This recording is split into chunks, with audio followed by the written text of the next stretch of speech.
Good morning Andhra Pradesh రాష్ట్రాన్ని పట్టి పీడిస్తున్నటువంటి ఆ రెండు టెర్రరిస్ట్ పత్రికలు ఏదైతే ఉన్నాయో, పత్రికా ముసుగులో రాష్ట్రం మీద జగన్మోహన్ రెడ్డి గారి మీద ఎటువంటి విషం చిమ్ముతా ఉంటారో వాళ్ళు మనం ప్రతిరోజు చూస్తూనే ఉన్నాం. ఆ టెర్రరిస్ట్ పత్రికల్లో వచ్చినటువంటి వార్తల్లో ఎలా ఉన్నాయి ఈరోజు అనేది ఒకసారి చర్చిద్దాం. బాలాజీ గోవిందప్ప అనేటటువంటి ఎవరైతే ఇంటర్నేషనల్ కంపెనీకి సంబంధించినటువంటి ఒక డైరెక్టర్ని అరెస్ట్ చేశారు ఆంధ్రప్రదేశ్ రాష్ట్ర సిట్ అధికారులు.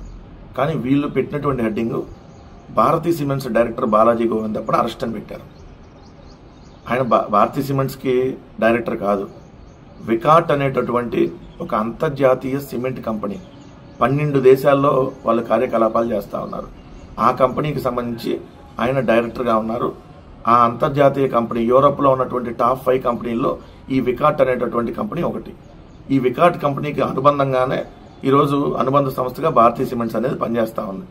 ఈరోజు భారతీ సిమెంట్స్ వికాట్ కంపెనీకి ఏదైతే అనుబంధ సంస్థగా ఉన్నటువంటి భారతీ సిమెంట్స్ మెజారిటీ షేర్ ఈరోజు భారతీ సిమెంట్స్లో వికాట్ కంపెనీదే. సో ఆయన ఇంటర్నేషనల్ కంపెనీకి సంబంధించి ఏపీలో భారత్లో ఆపరేషనల్ ఫైనాన్స్ డైరెక్టర్గా ఈ బాలాజీ గోవిందప్ప గారు వ్యవహరిస్తూ ఉన్నారు భారతదేశానికి. ఆయనకి అసలు ఈ ఆంధ్రప్రదేశ్లో ఏం జరుగుతుంది, ప్రభుత్వం ఏంది, వాళ్ళ విధానాలు ఏంది, అసలు ఏంటో ఆయనకి ఏం తెలియదు. ఎందుకంటే అంత బిజీగా ఉంటాడు అతను. కానీ అతను కూడా లిక్కర్ కేసులో పెట్టి, ఎందుకంటే జగన్మోహన్ రెడ్డి గారికి సన్నిహితంగా ఎవరున్నారో వాళ్ళందరినీ పెట్టి అరెస్ట్ చేయాలి. ముందు వాళ్ళు ఎఫ్ఐఆర్లో గుర్తు తెలియని వ్యక్తులను రాశారు. దాని తర్వాత చూశారు కదా, వాళ్ళని ఎవరిని గుర్తుపెట్టుకున్నారో వాళ్ళందరినీ గుర్తుపెట్టుకుని అరెస్టులు చేసేటటువంటి కార్యక్రమం చేస్తా. దానిలో భాగంగానే ఇప్పుడు బాలాజీ గోవిందప్పని. ఇది ఎంత దారుణం అంటే అసలు ఆయనకి క్షణం తీరిక ఉండదు, అంత బిజీ. ఎందుకంటే 12 దేశాల్లో ఆ కంపెనీ కార్యకలాపాలు నిర్వహిస్తూ ఉంది. సో దానికి భారత్ మొత్తానికి ఈయన ఆపరేషనల్ ఫైనాన్స్ డైరెక్టర్గా ఉన్నారు. ఆపరేషన్స్ భారత్లో ఆ కంపెనీ ఆపరేషన్కి సంబంధించినటువంటి ఫైనాన్స్ డైరెక్టర్గా ఉన్నారు. కానీ ఆయన్ని భారతీ సిమెంట్ డైరెక్టర్ అని రాసేసి, జగన్మోహన్ రెడ్డి గారిని భారతి గారి పేర్లని రాసేసి, ఇంత కడుపుకి అన్నం తింటారు కదా వీళ్ళు, ఇలానే వార్తలు రాస్తారు. అసలు వార్త ఏంది, నిన్న సుప్రీంకోర్టు చాలా సీరియస్గా మాట్లాడింది. మెకానికల్ అరెస్టులు చెల్లవు, మీరు చాలా దారుణంగా వ్యవహరిస్తున్నారని చెప్పి పోలీస్ యంత్రాంగాన్ని కడిగి పారేసింది. ఎవరైతే సిట్ అధికారులని ఆధారాలు లేకుండా ఎలా అరెస్టులు చేస్తారు మీరు? అరెస్టు పౌరుడి వ్యక్తిగత స్వేచ్ఛను హరిస్తుంది సుప్రీంకోర్టు. కేసు పెట్టాం కాబట్టి అరెస్ట్ చేసి తీరాలన్న ఆలోచన ఎంత మాత్రం మీకు సరికాదు. మద్యం కేసులో ప్రభుత్వ యంత్రాంగం తీరుపై సుప్రీం విస్మయం. పోలీసులు తమ విచక్షణాధికారాన్ని జాగ్రత్తగా వాడాలని హితవు. ఎంపీ మిథున్ రెడ్డి ముందస్తు బెయిల్ను కొట్టివేస్తూ హైకోర్టు ఇచ్చిన తీర్పును రద్దు చేసిన సుప్రీము. హైకోర్టు తీర్పును చూస్తే ఆధారాలు పూర్తిస్థాయిలో పరిశీలించలేదని స్పష్టమవుతుందని వ్యాఖ్య. తిరిగి విచారించి 4 వారాల్లో నిర్ణయం వెలువరించాలని హైకోర్టుకు సుప్రీం స్పష్టీకరణ. ఇది నిన్న సుప్రీంకోర్టు ఘాటుగా వ్యాఖ్యానించింది. ఎందుకంటే అరెస్టు విషయంలో దర్యాప్తు అధికారి తనకున్న అధికారాలను చాలా జాగ్రత్తగా ఉపయోగించాలి, కానీ అలా ఉపయోగించట్లేదు.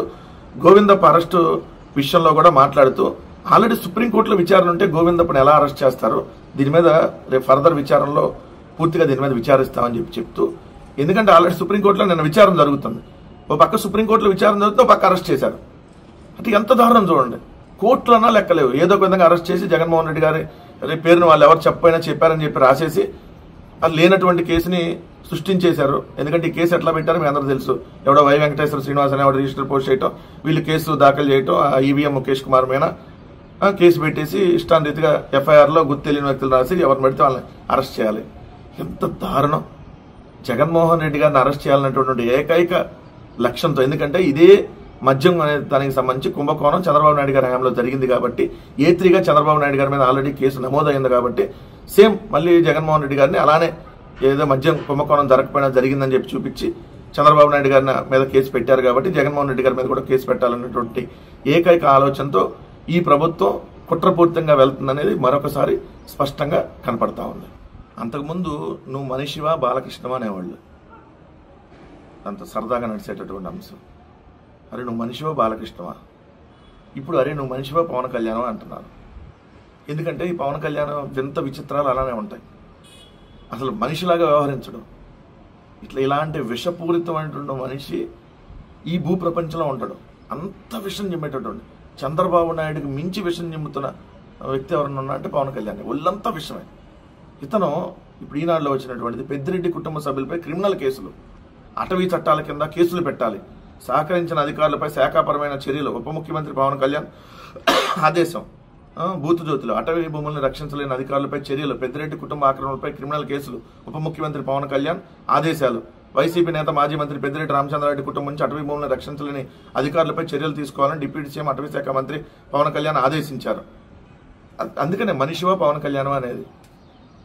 ఆల్రెడీ అనేక సందర్భాల్లో అనేక ప్రభుత్వాలు పెద్దిరెడ్డి రామచంద్రారెడ్డి గారికి సంబంధించి అవి అటవీ భూములు కాదు, వాళ్ళు రైతుల దగ్గర నుంచి కొనుగోలు చేసినటువంటి భూములు, అది ఆయన కుటుంబ సభ్యులకు సంబంధించినటువంటి భూములు, ఒక్క అటవీ శాఖకు సంబంధించినటువంటి ఒక్క సెంటు కూడా ఆయన ఆక్రమించలేదు, దానికి ఆయనకి సంబంధం లేదు అని చెప్పి కోర్టు తీర్పులు ఇచ్చిన, అనేక సందర్భాల్లో తీర్పులు ఇచ్చిన నువ్వు మనిషివి కాదు కదా, అందుకనే మళ్ళీ ఆదేశించావంట.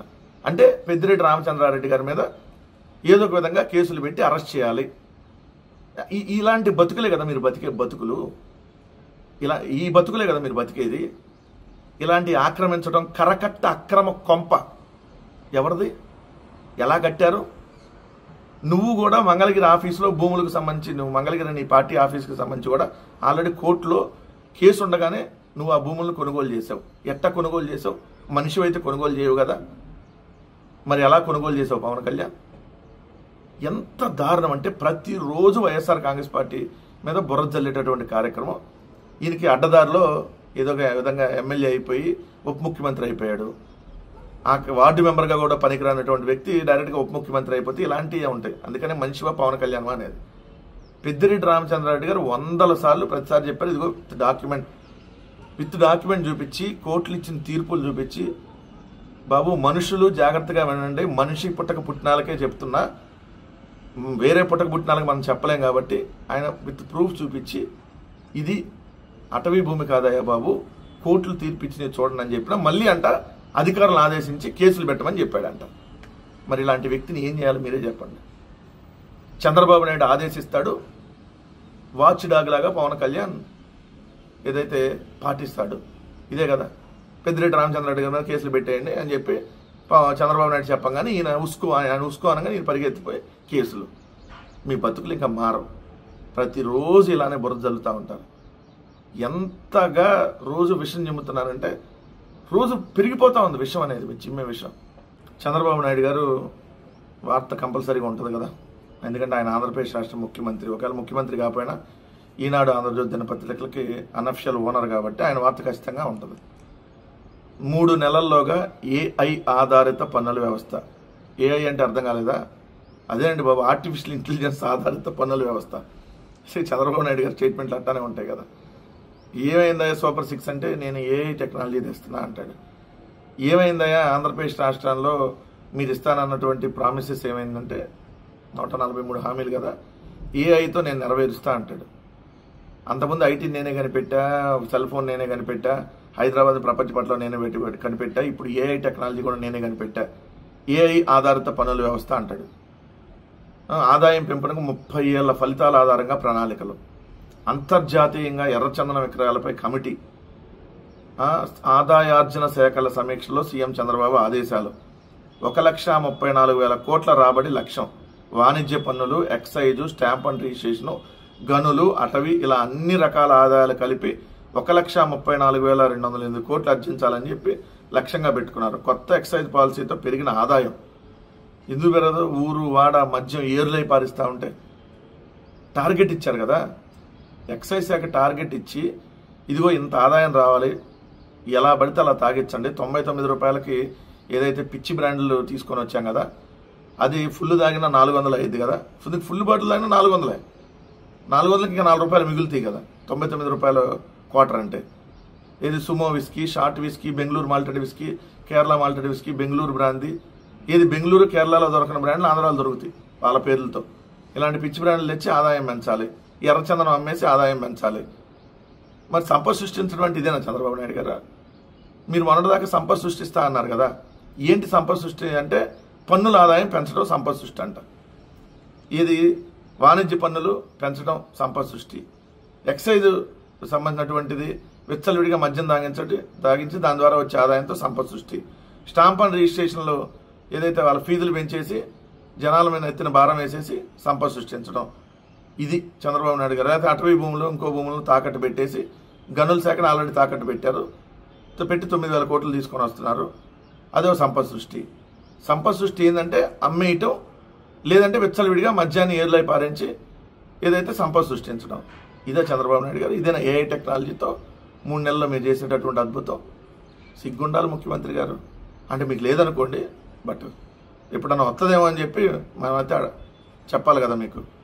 ఇలా ఆంధ్రప్రదేశ్ రాష్ట్ర ముఖ్యమంత్రి రోజు రోజుకి వ్యవహరిస్తున్నటువంటి వింత విచిత్రమైనటువంటి ధోరణి, మరోసారి ప్రజలపై పన్నుల భారం అయిపోతున్నా అని చెప్పి డైరెక్ట్గానే టార్గెట్గా చంద్రబాబు నాయుడు గారు అన్ని పెంచబోతా ఉన్నాడు, అన్ని రేట్లు పెరగబోతా ఉన్నాయి, ప్రజల నెత్తిన మరోసారి భారం పడబోతా ఉందనేది మరోసారి స్పష్టంగా కనపడింది. ఇంకో వార్త, కాంగ్రెస్ నేత హత్య కేసులో ఎమ్మెల్యే గుమ్మనూరు సోదరుడు అరెస్ట్. కాంగ్రెస్ నాయకుడు హత్య కేసులో గుంతకల్ ఎమ్మెల్యే గుమ్మనూరు జయరాం సోదరుడు టీడీపీ నాయకుడు గుమ్మనూరు నారాయణను పోలీసులు అరెస్ట్ చేశారు. గత నెల 27న జరిగిన ఆలూరు నియోజకవర్గ Congress party incharge MRPS Rayalaseema జిల్లాల అధ్యక్షుడు చిప్పగిరి లక్ష్మీనారాయణ హత్య కేసులో గుమ్మనూరు నారాయణ పాత్ర ఉందని ఏఎస్పీ హుస్సేన్ పీరా తెలిపారు. లక్ష్మీనారాయణకు గుమ్మనూరు నారాయణకు మధ్య రైల్వే టెండర్లో కమిషన్ల విషయంలో వివాదాలు ఉన్నాయని, సో ఆ విషయంలో ఈయన హత్య చేశాడని చెప్పి పోలీసులు నిర్ధారించి అరెస్ట్ చేశారు.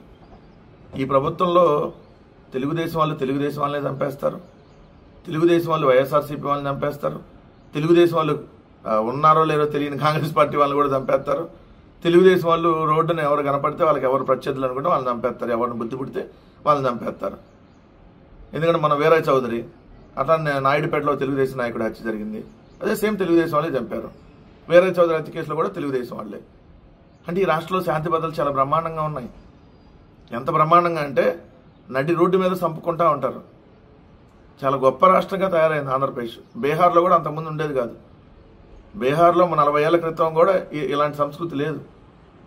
సో ఎక్కడ కనబడితే అక్కడ మహిళల్ని చీర కట్టుకుంటా అన్నా కూడా పర్మిషన్ ఇవ్వరు, నైటీలో ఉన్నా ఎత్తుకెళ్ళిపోతారు, ఇష్టానురీతిగా వ్యవహరిస్తారు. ఓ మాజీ మంత్రిని ఒక పోలీసు ఇష్టం వచ్చినట్టుగా దౌర్జన్యం చేస్తాడు. నడి రోడ్డు మీద కారులు ఆపేసి, ఏదో మన సినిమాలో చూపిస్తాం కదా వేట కొడవలతో నరికితాం, ఆ విధంగా నరికేస్తూ ఉంటారు. ఆంధ్రప్రదేశ్ ఏ స్థాయికి వెళ్ళిపోయింది చూడండి. ఏఐ టెక్నాలజీకి కంటే ఎక్కువ స్థాయికి వెళ్ళిపోయింది. ఇప్పుడు ఏఐ టెక్నాలజీతో పని లేదు, డైరెక్ట్గా నరికేయటమే. ఇది ఏముంటుంది, తర్వాత బయలుదేరుతారు. మరి గుమ్మనూరు జయరాం సోదరుడు చేశారంటే మరి గుమ్మనూరు జయరాంకి సంబంధం ఉండదా? అదే ఎవరన్నా వైఎస్ఆర్ కాంగ్రెస్ పార్టీ ఏడన్నా గ్రామ సర్పంచ్ స్థాయిలో ఉన్నటువంటి వ్యక్తో, లేదంటే గ్రామంలో వార్డు మెంబర్ స్థాయిలో ఉన్న వ్యక్తో ఏదన్నా ఇట్లాంటి హత్య చేస్తే జగన్మోహన్ రెడ్డి గారు చేయించారని రాసేవాళ్ళు కదా. జగన్మోహన్ రెడ్డి గారు అండదండలతో ఆ గ్రామ సర్పంచ్ ఫలానా వాళ్ళని హత్య చేశాడని రాసేవాళ్ళు కదా. మరి మీ బతుకులు ఇప్పుడు కూడా రాయాలి కదా. గుమ్మనూరు జయరాము మరి తెలుగుదేశం పార్టీ ఈ విధంగా హత్య రాజకీయాలకి తెలుగుదేశం పార్టీ నాయకులు విచ్చలవిడిగా హత్యలు చేస్తున్నారని రాయాలి కదా మీ బ్రోకర్ పత్రికల్లో. కానీ ఆంధ్రప్రదేశ్ రాష్ట్రంలో ఎలాంటి సంఘటనలు రోజు రోజుకి జరుగుతూ ఉన్నాయంటే భయభ్రాంతులకు గురయ్యేటటువంటి సంఘటనలు. చిన్నపిల్లలు స్కూల్కి వెళ్తే తిరిగి వస్తారని గ్యారంటీ లేదు. ఏదైతే చిన్నపిల్లని కాదు, అసలు జనరల్గా మనుషులు ఎవరైనా బయటకు వెళ్తే, మగవాళ్ళైనా ఆడవాళ్ళైనా బయటకు వెళ్తే సాయంత్రం మళ్ళీ ఇంటికి తిరిగి వస్తారన్న గ్యారంటీ పరిస్థితులు ఆంధ్రప్రదేశ్ రాష్ట్రంలో లేవు. ఎప్పుడు ఏ సంఘటన జరిగిద్దో, ఎవరు ఎలా అటాక్ చేస్తారో, ఎవరిని చంపుతున్నారో తెలియనటువంటి భయానక పరిస్థితులు ఆంధ్రప్రదేశ్లో ఉన్నాయనేది మాత్రం స్పష్టంగా కనపడతా ఉంది. ఈ 11 నెలల్లో ఆంధ్రప్రదేశ్ రాష్ట్రం అత్యంత దారుణమైనటువంటి పరిస్థితిలోకి నెట్టివేయబడింది ఈ కూటమి ప్రభుత్వంలో అనేది మాత్రం క్లియర్గా కనపడతా ఉంది.